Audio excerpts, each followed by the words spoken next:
au programme aujourd'hui. 2 débats aux accents berrichons, puisque nous recevrons successivement 4 candidats à la mairie de Bourges, puis 4 candidats à la mairie de Châteauroux. C'est le premier débat mensuel sur France 3 Centre concernant ce scrutin des 23 et 30 mars.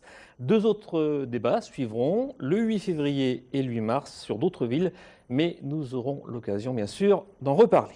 Premier débat donc autour de la ville de Bourges qui, comme Châteauroux, aura un nouveau maire, quoi qu'il arrive, puisque les 2 élus sortants, Serge Lepelletier à Bourges et Jean-François Maillet à Châteauroux, ne se représentent pas. Premier débat donc autour de la capitale du Cher, avec 4 candidats présents sur ce plateau. Par ordre alphabétique, nous accueillons Pascal Blanc, bonjour. Bonjour. Vous êtes maire adjoint à la ville de Bourges, conseiller communautaire et vous mènerez la liste UDI. Urène Félix, bonjour. Bonjour. Vous êtes vice-présidente du Conseil général du Cher, conseillère municipale d'opposition, conseillère communautaire et vous serez la candidate au nom du Parti socialiste, du MRC et du mouvement unitaire progressiste pour cette élection. Véronique Fénol, bonjour. Bonjour. Vous êtes maire adjointe à la ville de Bourges, conseillère communautaire et vous menez la bataille au nom de l'UMP aux côtés du centriste de l'UDI, Alain Tanton, qui est premier maire adjoint et président de la communauté d'agglomération. Enfin, Jean-Michel Guérinot, bonjour. Bonjour. Vous êtes premier vice-président communiste du Conseil général du Cher, conseiller municipal d'opposition et vous serez la tête de liste pour le Front de gauche. J'ajoute qu'un autre candidat s'est déclaré, il s'agit de Franck Thomas Richard, à la tête d'une liste d'hiver droite, Bourges avant tout. Nous consacrerons un reportage sur sa campagne dans quelques jours. Première question à Pascal Blanc et Véronique Fénol. Vous êtes, Pascal Blanc, adjoint au sein de la majorité sortante avec un candidat, vous êtes candidat UDI. Véronique Fénol, vous êtes candidate UMP avec un UDI à vos côtés. Est-ce que ce n'est pas un manque de lisibilité pour les électeurs de droite ou du centre droit, Pascal Blanc ? De lisibilité sans doute. C'est sans doute une difficulté que nous reportent les berruyers, très clairement. Ceci étant, je pense que Véronique Fénol dira la même chose tout à l'heure, nous n'aurons pas beaucoup de différences sur le fond, c'est plus sur la méthode de gouvernance qui nous diffère, mais nous n'avons pas effectivement beaucoup de divergences sur le fond de ce que nous voulons pour Bourges dans l'avenir et tout au moins sur le mandat. Alors pas de divergence, alors pourquoi pas une liste commune, Véronique Fénol ? Eh bien voilà, effectivement, pourquoi pas une liste commune? Eh bien tout simplement parce qu'il y a une décision parisienne, il y a quelques mois avant l'été, et que nous regrettons puisque nous pensons, nous les berruyers, que ce n'est pas à Paris de décider des investitures. Mais tel est le cas et en conséquence, l'UMP m'a investi pour mener la bataille auprès d'Alain Tanton, premier adjoint et de l'Alliance centriste. Alors je poserai à peu près la même question à Anne Félix et Jean-Michel Guérinot entre le PS et le Front de gauche. Pourquoi pas d'union dès le premier tour? Qu'est-ce qui vous différencie dans cette campagne et pour cette élection, Irène Félix? La question doit être posée à Jean-Michel Guérinot, peut-être en priorité, puisque moi je souhaite, à l'issue de cette campagne, que nous puissions tous nous rassembler. Le Parti socialiste m'a confié la tête de liste de la campagne. Je rassemble des personnes d'autres partis politiques, de la société civile. D'ailleurs, ces rassemblements sont toujours en cours. Et je suis convaincue que nous avons un destin commun à gauche et que les berruyers, d'ailleurs, nous confieront la responsabilité d'aller au bout de cette campagne ensemble. Michel Guérinot. Moi, j'ai lancé au printemps l'initiative d'un très large rassemblement. Vous m'avez présenté comme à la tête d'une liste du Front de gauche. C'est une liste de très large rassemblement qui sera soutenue par le Front de gauche. Et j'y tiens, parce que c'est d'abord sur Bourges que j'ai voulu fonder ce rassemblement. La gauche se rassemblera au deuxième tour. Je pense que la question de 2 listes de gauche au premier tour, elle se fonde sur des différences d'appréciation à la fois sur le contexte général et national, sur lequel des différences d'appréciation dans la situation de crise que nous vivons dans notre pays et au niveau local nécessitent certainement et fondent des approches différentes, et sur une vision un peu différente. de nos camarades socialistes sur la vision de la ville que nous avons et l'avenir de cette ville. Donc ça va s'exprimer au premier tour et il y aura un rassemblement au deuxième tour sans aucun problème autour de celui qui sera en tête. Alors avant de parler bilan et projet pour la capitale du Cher, je souhaitais vous faire réagir sur les derniers chiffres du recensement de l'INSEE sur la ville de Bourges. La ville a perdu 6% de sa population entre 2006 et 2011. C'est la plus forte baisse des villes-préfectures de la région. Alors, à quoi peut-on attribuer ce sol négatif important? Bourges a-t-elle perdu de son attractivité, Véronique Fénol? Je ne pense pas que Bourges ait perdu de son attractivité. Et sur la baisse effective de la population depuis 2006, je voudrais juste apporter un complément. Il se trouve que la démographie de la ville a baissé, mais depuis l'année dernière, on a constaté un arrêt de cette baisse, une stagnation. Déjà l'année dernière, la démographie était pratiquement stable. Et il se trouve que cette année, nous avons plus de 200 habitants dans la ville. Ça montre déjà une nouvelle impulsion pour notre ville. Donc, si c'est effectivement relatif par rapport à 2006, je pense que nous sommes dans le bon sens pour à nouveau redonner une impulsion dans la ville. Félix, la ville a-t-elle perdu de sa notoriété pour que les gens fuient la ville? Les chiffres font quand même un peu mal. Sur 30 ans, c'est 10 000 habitants en moins. Sur les 15 dernières années, c'est 6 000 habitants en moins. C'est beaucoup. Et comme vous l'avez fort bien dit, c'est la situation la plus défavorable de toutes les villes de la région centre et de villes assez comparables. Donc il faut absolument se ressaisir par rapport à ça. Il faut vraiment proposer à Bourges une autre dynamique parce qu'on ne peut pas penser maintenir une attractivité, mais aussi un niveau de service, si on continue de perdre de la population. Donc voilà, mon projet, mon ambition, c'est de redonner espoir à Bourges en travaillant autrement. Pascal Blanc, ce solde négatif, comment vous l'expliquez? Comment peut-on y remédier justement? Alors il y a deux choses. Je ne veux pas être trop technique pour les téléspectateurs, mais il faut savoir aussi que la méthode de calcul a aussi un peu évolué. Et nous sommes aussi, on va dire, pénalisés par notre plan de renouvellement urbain que nous avons mis en place depuis une dizaine d'années. Il faut savoir que le calcul, d'une façon très simple, c'est l'application d'un coefficient sur le nombre de logements. Et en l'occurrence, à Bourges, notamment au niveau des logements sociaux, dans les quartiers du nord de Bourges, il y avait près de la moitié des logements qui étaient vides. Et en appliquant ce coefficient, effectivement, on a sans doute surestimé le montant de la population à un certain moment, du fait de la mise en place du PRU, c'est-à-dire la déconstruction d'un certain nombre de logements et de bâtiments, on est revenu sans doute aujourd'hui à la normale. Ensuite, bon, l'attractivité, je ne pense pas que l'attractivité de Bourges ait diminué. En tout cas, ce qu'il faut regarder, c'est le futur.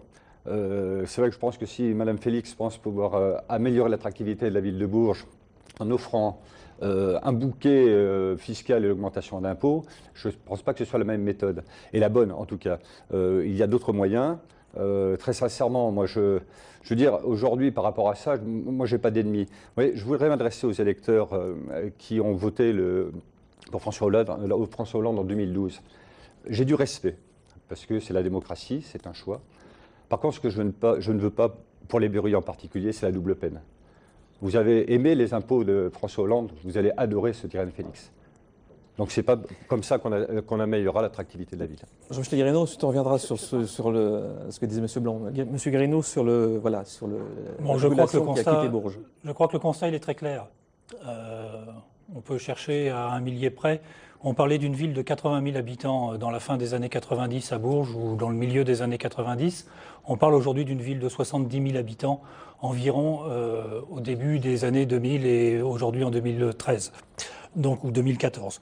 Donc voilà, le constat, je pense que nous le faisons. Les raisons, elles sont liées à des questions économiques, à des questions d'attractivité, comme on peut dire, mais elles sont dues aussi au fait qu'aujourd'hui, Bourges est devenue une ville chère, où il est difficile pour un certain nombre de gens des milieux populaires ou pour des jeunes de s'installer parce que les impôts sont importants, parce que le coût du foncier, le coût des terrains, le coût des loyers est important. Et je crois qu'il faut travailler résolument à cette question pour pouvoir attirer à nouveau des familles, y compris des familles qui pour une part sont restées dans le Cher et sont parties dans la Couronne, aujourd'hui à Bourges. Donc voilà, c'est une question liée à des services, c'est une question liée au coût de la vie concrètement à Bourges. C'est une des raisons qui fait que j'ai proposé, moi, le gel des impôts pour les 6 ans qui viennent, parce qu'aujourd'hui, les impôts, ça suffit. Il faut trouver de nouvelles sources de financement pour l'action publique, je dirais, d'une manière générale. Donc c'est une des premières propositions que j'ai faites dès le mois de mai, le gel des impôts pour 6 ans.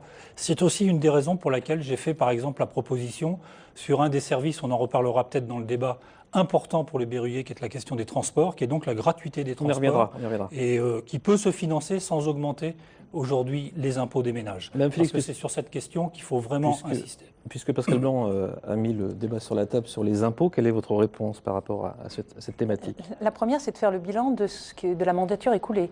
Vous vous étiez engagé, madame, monsieur, à ce qu'il n'y ait pas d'augmentation des impôts. La première chose qui a été faite au mois d'avril 2008, c'est-à-dire l'élection à peine acquise, c'est l'augmentation de la taxe professionnelle au niveau de l'agglomération. Et pour les entreprises, le versement transport a aussi été augmenté sur la durée du mandat de 14%. Du côté des ménages, la taxe d'habitation a été augmentée de 8%. Elle était réputée compensée par une baisse de la taxe d'ordures ménagères qui elle-même a depuis repris 8%. Donc en matière de hausse d'impôts, je pense que vous n'avez pas de leçon à nous donner puisque malgré les engagements pris, les impôts ont augmenté. Cela dit, où en sommes-nous et que proposons-nous ? Nous en sommes à une situation où, il est vrai, la fiscalité locale aujourd'hui pèse beaucoup sur les ménages. Et c'est la raison pour laquelle je m'engage à ne pas augmenter les impôts communaux pour les ménages à Bourges. Mais il faut être précis, je parle des impôts communaux pour les ménages à Bourges. Ce qui veut dire qu'il va falloir financer des propositions nouvelles, parce qu'il faut avoir de l'ambition pour Bourges et qu'il faut donc avoir des propositions nouvelles, il va falloir les financer autrement. Autrement, c'est comment ? C'est mieux faire travailler Bourges et Bourges Plus, la ville et l'agglomération, de façon à faire des économies conjointes. Autrement, c'est en préparant mieux les dossiers, c'est-à-dire en ne refaisant pas 2 fois un rond-point, 2 fois des projets pour un palais des sports ou une maison de la culture, 2 fois un certain nombre d'aménagements dans la ville. Mieux préparer les dossiers pour utiliser utilement l'argent public. Et puis il y a une troisième chose, c'est qu'il faut absolument travailler en partenariat avec les autres acteurs publics, qu'il s'agisse du département, de la région, de l'État et de l'Europe, pour ne pas être redondant, pas faire 2 fois la même chose, mais en même temps attirer sur Bourges et attirer pour les berruyers un maximum de moyens. On a un certain nombre d'exemples qu'on pourra développer. Oui, justement, je vous donnais la parole sur cette thématique des impôts, comment geler ou ne pas augmenter les impôts pendant 6 ans dans une période de crise économique forcément ténue. Je voudrais revenir aussi sur la démographie. C'est si la ville de Bourges, sa démographie a baissé, mais elle est maintenant en augmentation, ce qui est, je le disais tout à l'heure, un très bon signe. C'est la démographie du département aussi qui a beaucoup baissé. Et là, nous avons 2 acteurs, 2 vice-présidents. Alors sur les impôts locaux. Du département. Sur les impôts locaux, nous nous engageons, nous, à ne pas, notre liste Bourges à cœur, à ne pas augmenter les taux de la ville de Bourges. Ils resteront au niveau de 2014. Ça, c'est un engagement. Nous veillerons absolument à la maîtrise des finances communales. Ça, c'est très important.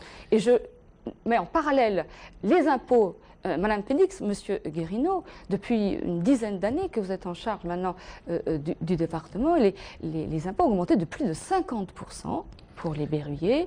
L'endettement de plus de 70%. Donc je crois que là aussi, vous n'avez pas de leçon à nous donner sur la maîtrise des finances publiques. Alors des batailles de chiffres, on en aura aujourd'hui et il y en aura d'autres. Ce que je vous propose pour l'instant, c'est de connaître ce qu'attendent les électeurs pour leur ville, leur environnement quotidien. À chaque débat, nous irons prendre le pouls des habitants sur les points positifs ou négatifs, leurs ressentis. Voyez ces témoignages recueillis à Bourges par Aline Mété, Nicolas Mettauer et Nicolas Chigot, et on en reparle juste après, bien sûr. Dans la cité moyenâgeuse, capitale du Berry, il règne une certaine douceur de vivre. Pour les 66 000 habitants, Bourges est une ville à taille humaine qui offre beaucoup d'attraits, même si de nombreux points sont à améliorer. C'est une très belle ville. En général, on a de très bons retours par rapport aux gens qui passent, aux touristes. Simplement, le problème de Bourges centre-ville, c'est le stationnement. Les gens manquent vraiment de stationnement dans le centre. Des fois même ils partent ailleurs parce qu'ils n'ont pas pu se garer. Donc ça reste vraiment le problème pour moi primordial du centre de Bourges. Ce professeur de littérature est venu de Rennes avec sa femme et ses enfants. Au début, il a été séduit par le cadre de vie et une certaine tranquillité berruyère.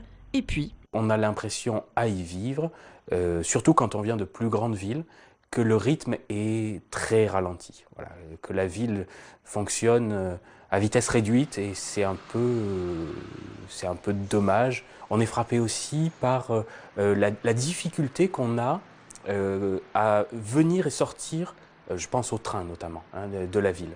Les trains sont peu nombreux et d'année en année, puisque je suis arrivé moi en 2006, j'ai bien vu que d'année en année, le nombre de trains pour aller à Paris, pour aller à Tours, pour aller à Lyon était en constante diminution.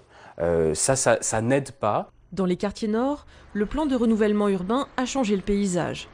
De petits immeubles et des maisons ont remplacé les tours des années 70.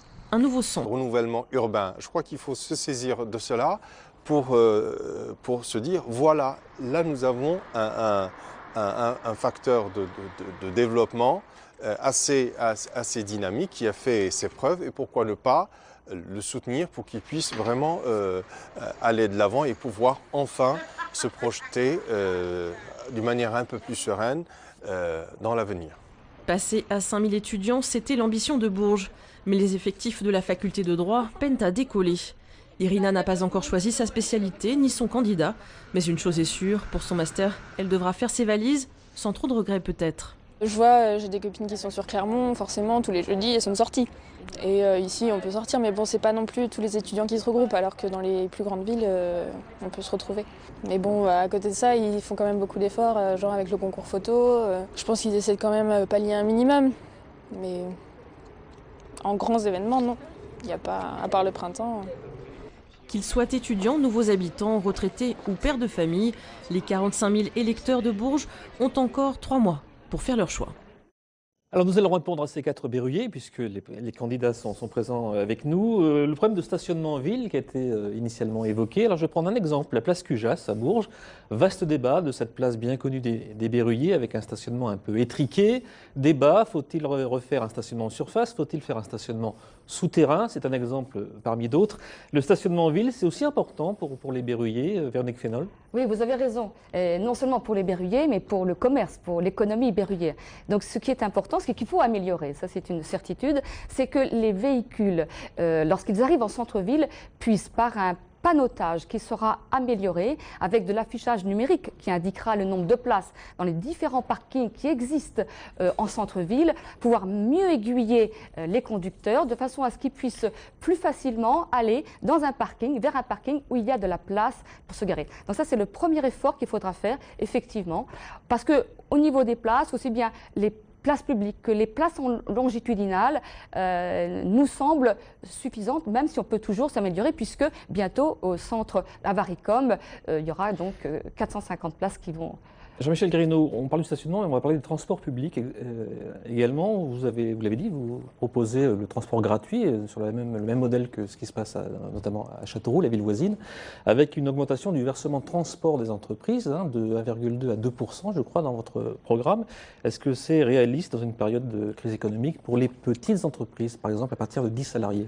La première question, moi qui me touche dans les témoignages que vous venez de passer, c'est que les 4 témoignages ont à voir avec la question de l'organisation de la ville, de la circulation dans la ville, du lien dans la ville. Et ça me semble quelque chose d'extrêmement important aujourd'hui pour Bourges, qui a pris du retard sur cette question. Le plan de déplacement urbain vient juste d'être adopté. Il est assez intéressant sur un certain nombre d'aspects. Pour autant, il a été fait sans aucune concertation, ou quasiment, et on a beaucoup de retard. Il n'y a aucun parking relais à Bourges, par exemple, qui permet de stationner en dehors de la ville et de venir en ville par une navette. Il y a, en 20 ans, quasiment aucune piétonisation nouvelle qui a eu lieu. Il y a des problèmes de stationnement, il y a des problèmes de circulation, d'engorgement aujourd'hui du centre-ville et de l'hyper-centre-ville par la voiture. Il faut donner une autre direction à cela. Et la question de la place Cujas, par exemple, que vous avez évoquée, doit être vue dans cette perspective-là. Comment on donne une direction pour les 10 ou 15 ans qui viennent, qui permettent d'avoir moins de voitures, de laisser plus de place à d'autres types de transports, les vélos, les piétons, et le transport urbain collectif, les bus notamment, dont le réseau n'a quasiment pas été revu depuis 20 ans non plus. Donc il faut retravailler à aujourd'hui une meilleure desserte qui soit plus efficace, qui desserve mieux un certain nombre de quartiers, qui ait des amplitudes horaires un peu plus grandes. C'est porter l'effort de financement sur les entreprises. Absolument, la gratuité des transports. Alors vous dites, le mode de financement aujourd'hui du transport urbain, il faut que les berruyers le sachent, c'est quoi? C'est la billetterie, elle représente environ 2,5 millions du budget d'Aglobus aujourd'hui. Et le versement transport qui en représente 11 à 12. Bon, le versement transport, taxe des entreprises de plus de 9 salariés. C'est important, ça veut dire que toutes les toutes petites ne le payent pas. Il est aujourd'hui à 1,2, il va passer à 1,25 au 1er juillet. Il peut augmenter, alors pas forcément d'un coup, jusqu'à aller vers 2%. Et ce sont des possibilités importantes, puisque si on le bouge de 0,1%, c'est 1 million d'euros. Donc je pense que c'est possible, nécessaire, et que les entreprises peuvent s'y retrouver parce qu'elles auront un système de transport plus efficace pour leurs salariés, et elles pourront récupérer, si le transport est gratuit, pour beaucoup d'entre elles qui le font, les chèques transport ou les versements transport qu'elles font à leurs salariés. Réaction sur les transports en commun et aussi sur ce que disait notre Berruyer dans le reportage, ce nombre de trains qui a diminué sur les liaisons, les interconnexions régionales. Qu'est-ce qu'on peut faire pour réaméliorer justement ces transversales ferroviaires pour ramener du monde peut-être sur Bourges? Alors déjà sur le transport en commun, là je voudrais réagir à ce que vient de dire Jean-Michel Guérineau. C'est tout à fait louable en fait ce que vous dites, sauf qu'il y a peut-être quelques détails que vous oubliez. Augmenter le taux de versement des entreprises de plus de 9 salariés à 2%, c'est tout simplement pas possible, puisque le législateur a limité le plafond à 1,8 pour les agglomérations de plus de 100 000 habitants, dans la mesure où elles possèdent un transport en commun en site propre, ce qui est de type tramway, ce qui n'est pas le cas à Bourges. Les études se sont démarrées, et les études démarrent en 2014 à Bourges. Deuxième chose, c'est qu'en fait, c'est là où vous rejoignez complètement Madame Félix. Je trouve ça tout à fait pas incohérent, j'irais quelque part. Il faut taxer les entreprises, ça on le sait bien. C'est comme ça finalement qu'on va augmenter la productivité des entreprises. C'est comme ça qu'on va diminuer le pouvoir d'achat des salariés. C'est comme ça qu'on va faire qu'il n'y aura plus d'augmentation et plus d'embauche. Et c'est comme ça qu'on tuera les activités à Bourges, que ce soit les commerces. Un mot sur les liaisons ferroviaires, ensuite je Alors, les liaisons ferroviaires, pour vous dire, j'ai un rendez-vous très prochainement avec le directeur régional de la SNCF, parce que je trouve la situation catastrophique. Sur le fait d'abord, et tout à l'heure le Berruyer le disait, le fait d'avoir de moins en moins donc, de trains de desserte, d'une part. D'autre part, avoir des tas de problèmes de connexion, de retard, enfin c'est quelque chose d'épouvantable. Et tout ça, effectivement, on s'aperçoit que, et on le sait, hein, c'est que la gestion ferroviaire est faite par les régions. Alors de là, on tirait peut-être une conséquence hâtive que les régions aujourd'hui ne sont pas à la hauteur pour pouvoir faire en sorte que le transport ferroviaire en commun réponde à l'attente des Français, en fait, hein, puisque c'est quand même, après tout, un service public. Moi, je passerai facilement le pas. Juste un mot sur les transports pour répondre à M. Guérineau. Si effectivement le prix du billet, là je partage l'avis de M. Blanc, je pense qu'on ne pourra pas augmenter au-delà de ce qui est possible le versement transport parce que c'est des charges que l'on impose aux entreprises et c'est le problème de l'emploi. On peut fragiliser et on va fragiliser l'emploi. Mais je voudrais revenir sur le transport. Il y a le prix du ticket, mais il y a aussi le cadencement. Il y a le cadencement des bus. Il faut aussi que l'on circule d'une façon régulière et facile dans la ville. Et pour ce faire, on est en train d'étudier un bus à haut niveau de service. Et ce bus à haut niveau de service, il aura aussi un coût qui viendra impacter les charges d'Aglobus. Et le bus à haut niveau de service plus le ticket gratuit rend incompatibles les deux. Et je crois qu'il faut absolument que les bus circulent. Irène Félix, un mot sur le transport, mais également je voudrais revenir par rapport au reportage sur le PRU, puisqu'on a vu les associations de quartier s'exprimer. Donc un mot sur les transports collectifs et ensuite sur le PRU, les quartiers de Bourges. Un mot sur les transports pour rappeler d'abord concernant le train.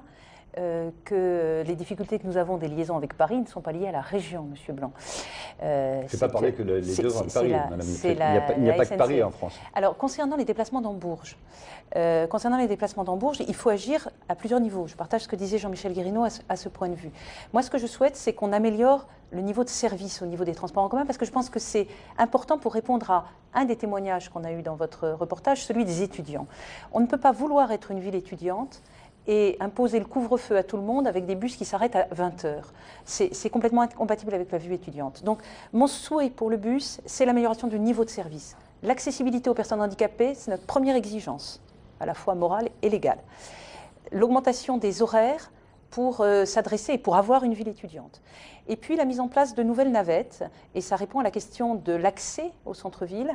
Je souhaite notamment mettre en place une navette qui part du parking du Prado, les Berruyers le connaissent, ou de la gare, et qui permette d'arriver facilement au centre-ville, multiplier ainsi les circuits. Mais il faut aussi travailler à de meilleures liaisons cyclistes, à des aménagements piétonniers de qualité. On a aussi une part importante de la population qui ne se déplace qu'à pied et qui a le droit à un certain confort dans ses déplacements. Mais pour obtenir une vitalité du centre-ville, il faut aller plus loin, il faut penser la question de l'urbanisation globale. On a aujourd'hui un centre-ville qui est fragilisé parce que des administrations en sont parties, des entreprises en sont parties, des commerces, j'y viens, des commerces se sont déplacés sur les périphéries et les gens habitent maintenant sur les périphéries. Donc il faut aussi reconquérir le centre-ville comme un lieu d'habitat, comme un lieu d'emploi et comme un lieu de commerce. Urbaine. Alors, concernant la rénovation urbaine, c'est un projet extrêmement important qui a été mis en place, extrêmement important, mais qui n'a pas résolu les problèmes sociaux. Et qui aujourd'hui n'a pas résolu non plus les problèmes économiques des bailleurs sociaux, c'est-à-dire de ceux qui gèrent les logements HLM. On avait un nombre d'appartements vides très important avant le plan de renouvellement urbain. On a toujours un nombre d'appartements vides très important. Et ça pèse très lourd, parce que quand les loyers ne rentrent pas, on le comprend bien, les bailleurs sociaux sont en déséquilibre financier. Et c'est une très grosse inquiétude pour l'avenir, pour Bourges. Donc il faut travailler autrement.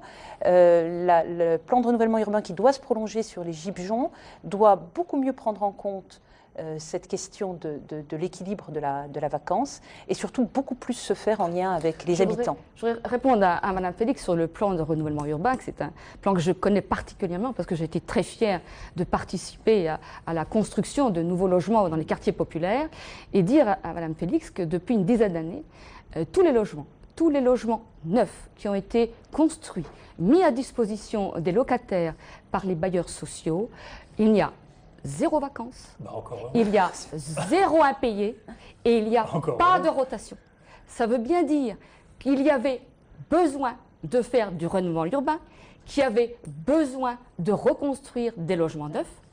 C'était fondamental. Et dire à Mme Félix qu'en ce qui concerne les logements de l'office départemental, sur les 400 logements de l'office départemental qui sont situés rue d'Augsbourg, il y en a 50 de vides. Ça veut bien dire qu'il y a un problème lorsqu'il y a des bâtiments qui sont vieux et pas réhabilités. Juste un instant. Ça veut bien dire qu'on a un problème de baisse démographique à Bourges. Non, parce qu'en réalité, le résultat de tout ça, c'est qu'on a 4000... Ce sont des logements qui, lorsqu'ils ne sont pas réhabilités, lorsque ce sont des passoires énergétiques, que les charges sont excessives, eh bien, les locataires, et c'est normal, préfèrent aller dans des logements neufs avec des charges moindres. Cette question-là touche à la fois les bailleurs sociaux, mais touche aussi le parc privé. On a aujourd'hui à Bourges plus de 4000 logements qui sont vacants, ce qui est le signe, si vous voulez, de cette perte d'attractivité de la ville, de ce manque d'envie que les gens ont de venir s'installer à la ville, et notamment les ménages avec des jeunes enfants.